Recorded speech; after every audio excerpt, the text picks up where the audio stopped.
오늘 본문은 지난 시간 기브온과 화친을 맺은 이스라엘의 상황이 이어집니다. 기브온은 진멸의 대상이었지만 그들이 그러한 사실을 알고 먼 나라에서 온 것처럼 이스라엘을 속이고 화친을 맺게 됩니다. 여호와 이름으로 화친을 맺어준 그들을 가나안 연합군들은 공격하기 시작합니다. 그 내용이 오늘 시작되는데요. 우리 1절과 4절 말씀을 다 함께 합독하실까요? 시작. 그때 여호수아가 아이를 빼앗아 진멸하되 여리고와 그 왕에게 행한 것 같이 아이와 그 왕에게 행한 것과 또 기브온 주민이 이스라엘과 화친하여 그 중에 있다 함을 예루살렘 왕 아도니세덱이 듣고 크게 두려워하였으니 이는 기브온은 왕도와 같은 큰 성임이요 아이보다 크고 그 사람들은 다 강함이라. 예루살렘 왕 아도니세덱이 헤브론 왕 호함과 야르뭇 왕 비람과 라기스 왕 야비야와 에글론 왕 드빌에게 보내어 이르되 내가 올라와 나를 도우라. 우리가 기브온을 치자. 이는 기브온이 여호수아와 이스라엘 자손과 더불어 화친하였음이니라. 아멘. 아멘. 기브온을 배신한 가나안 연합군들이 기브온을 공격하기 시작합니다. 왜냐하면 기브온은 그들에게 매우 중요한 위치에 있었고 큰 성일 뿐만 아니라 그곳에 있는 사람들은 다 용사들이었기 때문입니다. 그 기브온이 가나안의 이스라엘 백성들에게 항복 아닌 종으로 화친을 맺었다는 소식을 들을 때 청청병력 같은 소식을 듣게 되죠. 그리고 예루살렘 왕 아도니세덱은 그의 기브온과 10km밖에 떨어지지 않기 때문에 기브온이 점령당하면 자기가 있는 예루살렘 성도 온전하지 못하다는 생각 때문에 나머지 4개의 성 왕들에게 속히 연락을 해서 함께 기브온을 점령하자 이야기합니다. 우리가 먼저 기브온을 섬점하지 않으면 예루살렘도 결국 공경에 처해질 수밖에 없기 때문이거든요. 그래서 그러한 상황 가운데 기브온을 공격하기 시작하는 내용이 오늘 5절과 6절에 시작됩니다. 5절, 6절 함께 볼까요?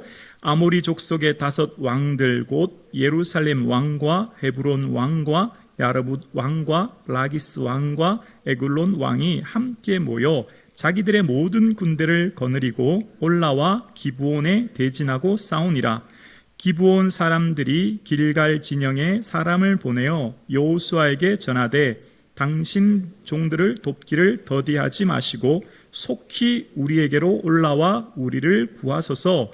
산지에 거주하는 아모리 사람들의 왕들이 다 모여 우리를 치나이다. 아멘. 아멘. 지금 전쟁이 막 시작된 상황, 기브온에 대진하여 싸우니라 전쟁이 막 시작되는 상황이었습니다. 이제 기브온 성 주민들이 위기에 처한 상황을 맞게 된 거예요. 그때 기브온이 생각한 것은 바로 길갈에 있는 여호수아에게 전령을 보내서 속히 도와달라고 요청하는 내용입니다. 40km 밖 길갈에 있는 그들에게 도움을 구하는 내용입니다. 자, 오늘 본문의 상황을 여호수아의 입장에서 보면 이런 상황이 될 거예요. 마치 물에 빠진 사람을 건져냈더니 보따리 내놓으라는 형국이 된 거예요. 속아서 겨우 화친을 맺어줬더니 이제는 자기 성이 공격받고 있으니 와서 도와달라는 이 요청을 받을 때 기브온은 참으로 결정하기 어려운 상황이 된 것이죠. 뿐만 아니라 소식을 들어보니 속히 와달라는 겁니다. 전쟁이 막 시작되었다는 거예요. 이스라엘은 천천히 갈수록 오히려 더 좋은 형국인 거죠. 서로 싸워서 파국지세가 되면 후에 치는 것이 전술상 더 유리하기 때문이에요. 그러나 기브온의 측면에서 보면 한순간이 다급한, 한시가 급한 위급한 상황이 바로 지금의 상황입니다. 자, 이러한 상황에 여호수아가 어떤 결정을 내릴까요? 7절입니다. 7절 함께요. 여호수아가 모든 군사와 용사와 더불어 길갈에서 올라가니라. 아멘. 여호수아의 입장에서 보면 우리 민족도 아닌 이방인들을 위해 군사를 동원한다고 하는 것은 내 사랑하는 민족의 많은 사상자가 발생할 수 있는 큰 위험을 감수해야 되는 결정이에요. 그럼에도 불구하고 올라가는 이유는 기브온과 화친을 맺었기 때문입니다. 왜 이 화친이 중요할까요? 이스라엘 백성들도 지금 가나안 땅을 얻는 것은 그들의 삶에 능력이 있어서나 군사가 뛰어나서나 힘이 있어서가 아니라 바로 조상들의 하나님, 아버지, 할아버지와 맺은, 조상들과 맺은 그 언약 때문에 자기들이 가나안 땅 들어가고 있다는 것을 그들은 알고 있었거든요. 여호와의 이름으로 맺은 언약이 중요하다고 하는 것을 그들은, 여호수아는 알고 있었던 것입니다. 그래서 모든 군사를 동원하여 가기 시작합니다. 지금 여호수아가 결단하고 올라갈 때 드디어 하나님의 음성이 들립니다. 8절이요. 그때 여호와께서 여호수아에게 이르시되 그들을 두려워하지 말라. 내가 그들을 내 손에 넘겨주었으니 그들 중에 한 사람도 너를 당할 자가 없으리라 하신지라. 아멘. 하나님 말씀에 먼저 순종하였더니 그 다음 응답을 받게 되었어요. 하나님, 내 삶의 물질의 축복 주시면 많이 예물 드릴게요. 하나님, 내 삶의 사업이 성공하면 그 다음에 많이 헌신할게요. 하나님, 내 삶에 이런 기도의 응답을 주시면 그 다음 내가 주를 위해 이렇게 할게요가 아니라 먼저 주를 위해 헌신하고 먼저 주를 위해 순종하고 먼저 주를 위해 나아갔던 여호수아에게 하나님의 음성이 들렸던 겁니다. 여호수아가 하나님 말씀을 순종하고 나아갔더니 하나님의 응답을 경험하게 된 것이죠. 오늘 예배 드리신 여러분, 예배는 지금 이 시간 이곳에서 하는 것입니다. 주를 위해 순종과 헌신은 다음이 아니라 오늘 이곳에서 주께 주를 위해 헌신하시는 저와 여러분 되실 수 있기를 주님의 이름으로 축복합니다. 지금 전쟁에 참여하는 것은 어쩌면 여호수아의 실수 때문인지 몰라요. 지난 시간 기억나시죠? 여호와께 묻지 아니함으로. 그러나 오늘 본문을 다시 곰곰이 살펴보면 여호수아의 작은 실수를 실수하지 않으시는 하나님은 그 실수마저 선하게 사용하셔서 가나안 5개국 연합군을 한 번에 섬멸하는 데 사용하고 있는 것을 보게 됩니다. 오늘 예배드리시는 여러분, 여러분의 삶 가운데 과거의 실수로 마음이 아프고 힘들고 짓누르게 하는 일들이 있으십니까?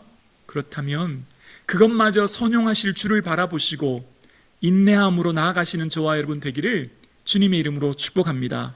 여러분 기억나시죠?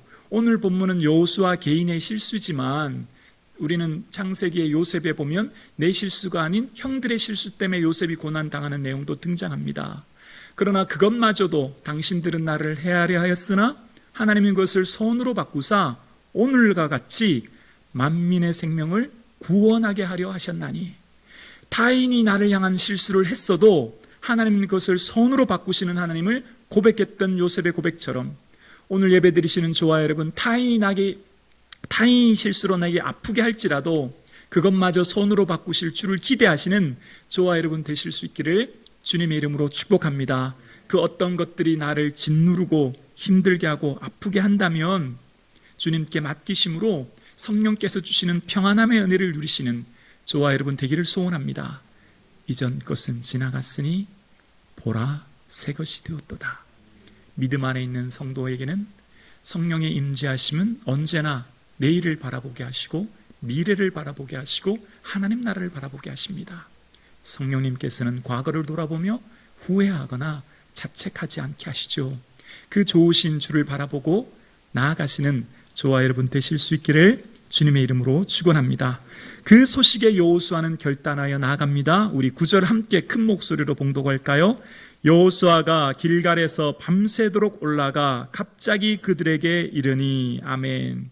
자, 오늘 본문을 그냥 우리가 읽으면 그냥 한 구절로 딱 끝나니까 굉장히 쉽게 보이죠. 그냥 올라갔구나. 그런데 곰곰이 생각해 보면 이것은 굉장히 큰 어려움이었어요. 기브온과 길갈의 거리는 40km였고 성인 한 사람이 온전히 가기 힘든 길을 밤새 간 거예요. 군대 용어로 야간 행군한 거예요. 남자 성도님들 훈련소 마지막 날 야간 행군 기억나시죠? 40km 완전 군정에서 야간 훈련하면, 행군하면 발 다 부러뜨리고 목마르고 체력이 완전히 고갈되는 건 아시죠? 자, 보세요. 밤새도록 모든 군대가 전력 질주해서 달려왔어요. 그 다음 뭐 해야 되죠? 좀 쉬어야 돼요. 좀 쉬어야죠. 전쟁을 나가려면 체력이 중요한데, 체력이 고갈되었는데, 그런데 뭐 해요? 갑자기 그들에게 임했다는 거예요. 기습작전을 했다는 거예요.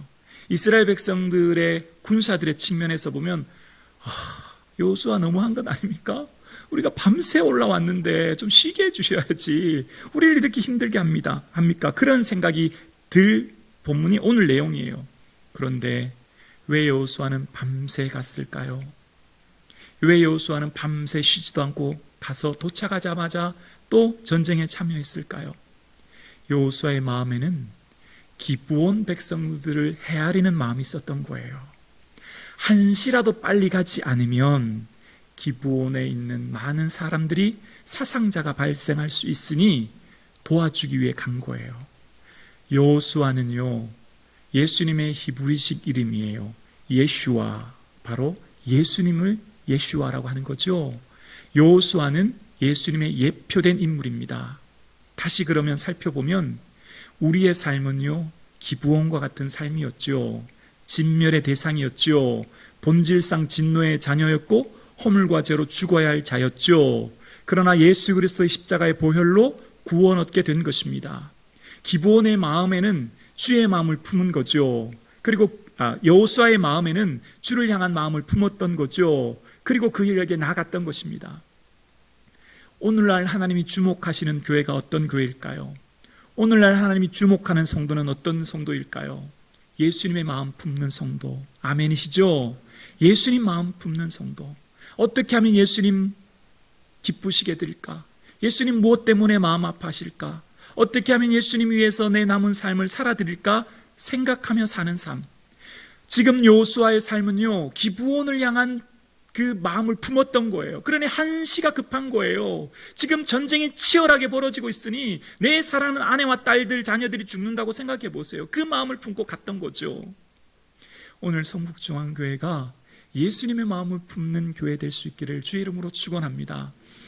선교사님과 이야기를 하면서 참 안타까운 소식을 듣습니다.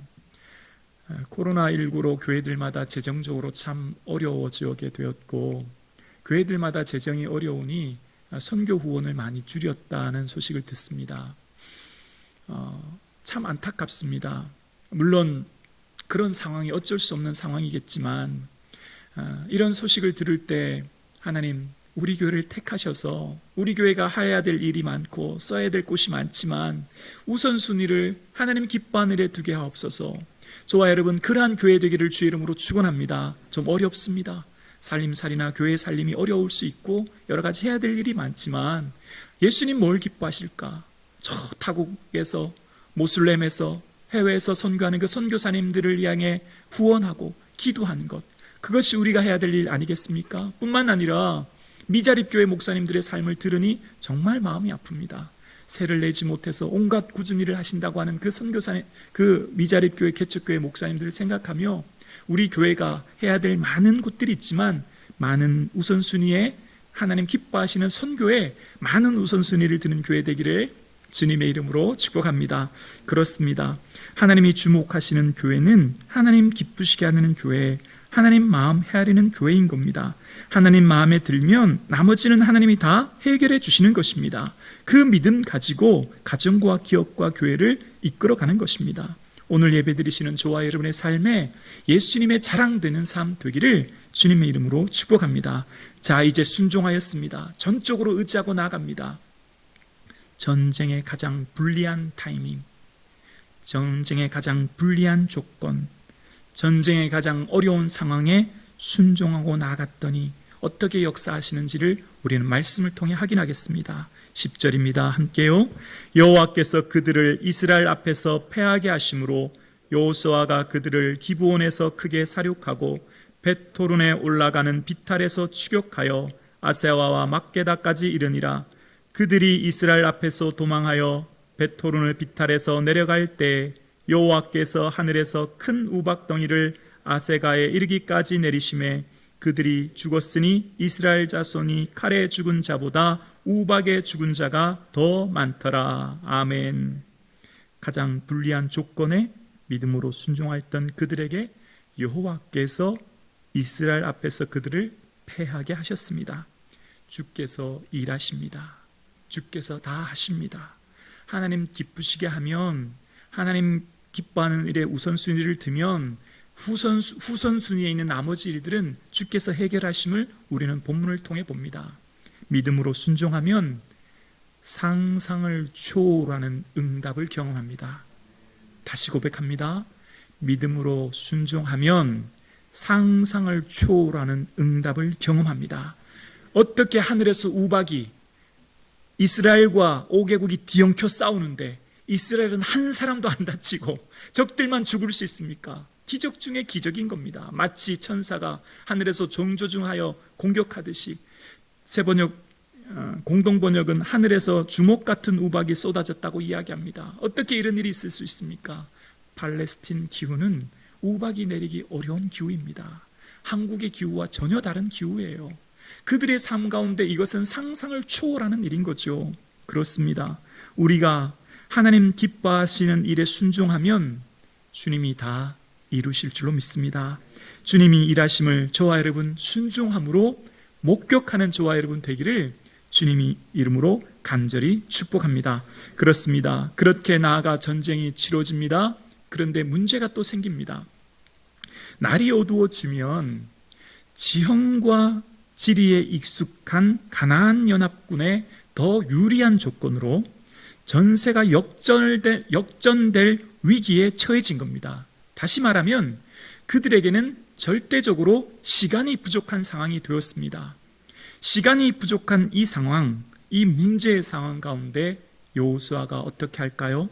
여러분, 기도는 문제의 근본을 해결하는 방법입니다. 문제의 근원을 해결하는 유일한 방법은 오직 기도밖에 없습니다. 시간이 부족합니다. 전쟁에 절대적으로 불리한 상황 가운데 맞아졌습니다. 그럴 때 여호수아의 기도를 볼까요? 10절입니다. 함께요. 여호와께서 아모리 사람들을 이스라엘 자손에게 넘겨주시던 날에 여호수아가 여호와께 아뢰어 이스라엘의 목전에서 이르되 태양아 너는 기브온 위에 머무르라 달아 너도 아얄론 골짜기에서 그리할지어다 하매 태양이 머물고 달이 멈추기를 백성이 그 대적에게 원수를 갚기까지 하였느니라. 야살의 책에 태양이 중천에 머물러서 거의 종일토록 속히 내려가지 아니하였다고 기록되지 아니하였느냐. 아멘. 기도는 하나님을 믿는 믿음의 크기만큼 기도합니다. 기도의 내용은 하나님을 믿는 믿음의 내용과 비례합니다. 기드온은 전능하신 하나님을 믿었고 나는 무지하나 무능하나 하나님은 전능하시니 태양과 달을 지으신 그 하나님이 멈추실 것을 알고 기도합니다. 기도할 때 시간이 부족하여 문제의 근원을 가지고 기도합니다. 태양을 멈춰달라는 거예요. 달을 멈춰달라는 것입니다. 여러분, 우리의 삶의 기도는 우리를 둘러싸고 있는 삶의 수많은 문제의 뿌리 되는 근원을 해결해 줍니다.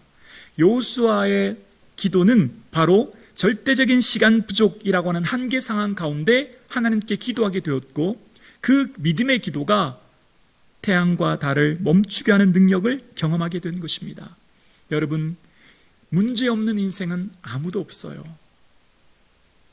그러나 그 문제를 대하는 태도는 각각인 겁니다. 성도는 문제를 어떻게 대해야 될까요? 이 문제는 오직 하나님이 해결해 주신다. 주님께 맡기는 겁니다. 히스기야가 병들어 죽게 되었습니다. 히스기야의 문제가 만났을 때 대안이 무엇입니까? 낫을 벽으로 향하여 여호와께 기도하여 이르되, 주님께 기도하였던 여호수아가 기도를 하나님이 내 눈물과 내 기도를 들었다 말씀하시고 응답의 역사를 경험하게 됩니다. 그러나 또 한 사람 아사왕은 그렇지 않았습니다. 아사왕은 하나님 앞에 구해야 될 것을 역대하 16장에 보면 발에 병들어 매우 위독하게 되었으나 병들었을 때 여호와께 구하지 아니하고 의원에게 구하였더라라고 이야기합니다. 하나님께 구해야 문제의 근원을 해결하는데 그렇지 않았던 아사왕의 모습을 소개합니다.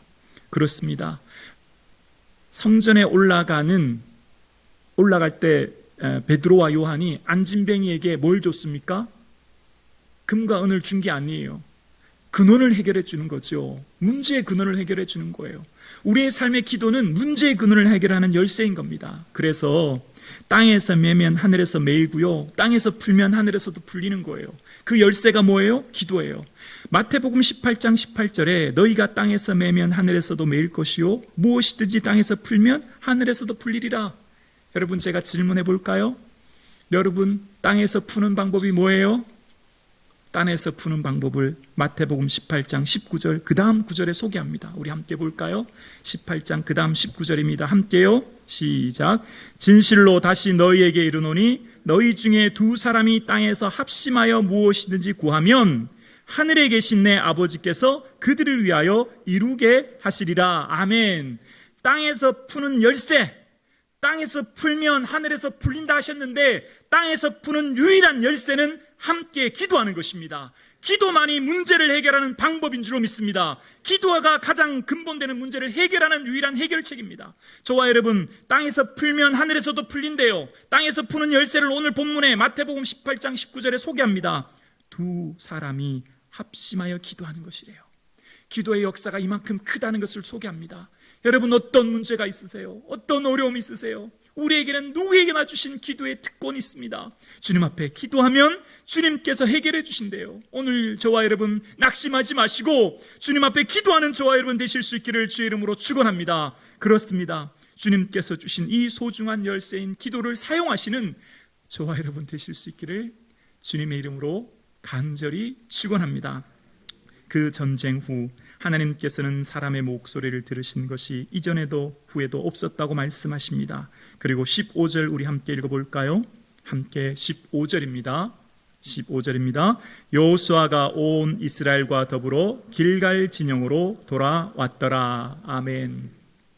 자, 지금은 가나안 땅을 정복하여 점차 그들의 지배력을 확장하는 시기예요. 땅을 점점 넓혀가는 시기예요. 그러면 상식적으로 군사의 수가 60만이 되니 여러 곳에 진지를 두고 점점 그들을 포위하면서 넓혀나가야 되지 않습니까?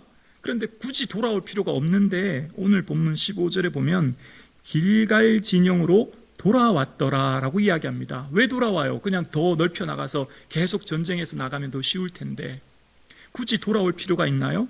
그런데 이 오늘 본문 마지막 구절에도 보면 또 이 본문을 반복하면서 나머지 가나안 땅 5개국을 다 점령한 후에 또 진영으로 돌아옵니다. 왜 돌아올까요? 이곳에는 가나안 땅 전쟁을 위한 사령부가 있는 곳이었고, 또 중요한 것은 이곳은 하나님을 예배하는 예배 장소였습니다. 왜 이곳이 예배의 장소였을까요? 바로 지난 시간 기억나시죠?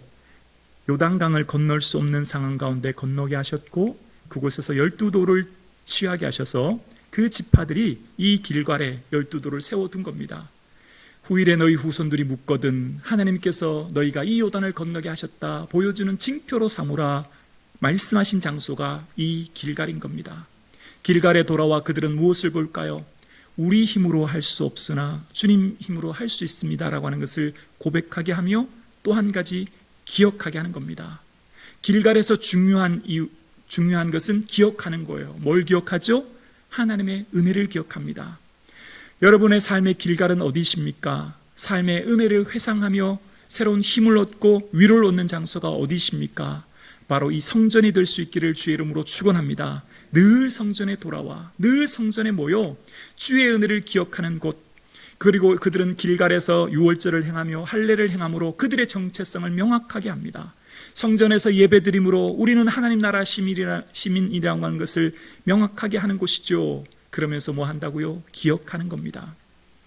여러분의 삶에 주님과 얼마나 많은 추억, 기억이 있으십니까? 우리 자녀들에게 물려줄 좋은 기억들이 어떤 것입니까? 얘들아, 아버지는 아버지의 인생 살 때 이런 고난과 위기 상황이 있었지만 주님이 이렇게 도와주셨다라고 하는 좋은 믿음의 경험들이 자녀들에게 유산으로 물려줄 수 있기를 주님의 이름으로 축복합니다. 자녀들도 이 길갈에서 하나님의 은혜를 바라보고 영광을 누리는 역사가 있기를 주님의 이름으로 축원합니다. 그렇습니다. 그들의 삶 가운데 길갈은 하나님의 은혜를 기억하는 곳이었으며 또한 후손들에게 물려줄 믿음의 장소였습니다. 그리하여 이후 가나안 땅 왕들이 세워진 후 사울 왕이 세워지며 기름 부음 받은 장소도 바로 길갈이었습니다. 여러분의 삶 가운데 이 성전이 여러분의 삶의 길갈이 될 수 있기를 주의 이름으로 축원합니다. 늘 성전에 와서 주님께 예배하고 찬양함으로 주께서 주시는 위로와 소망을 충만히 누리시는 저와 여러분 되실 수 있기를 주님의 이름으로 축복합니다. 기도드리겠습니다.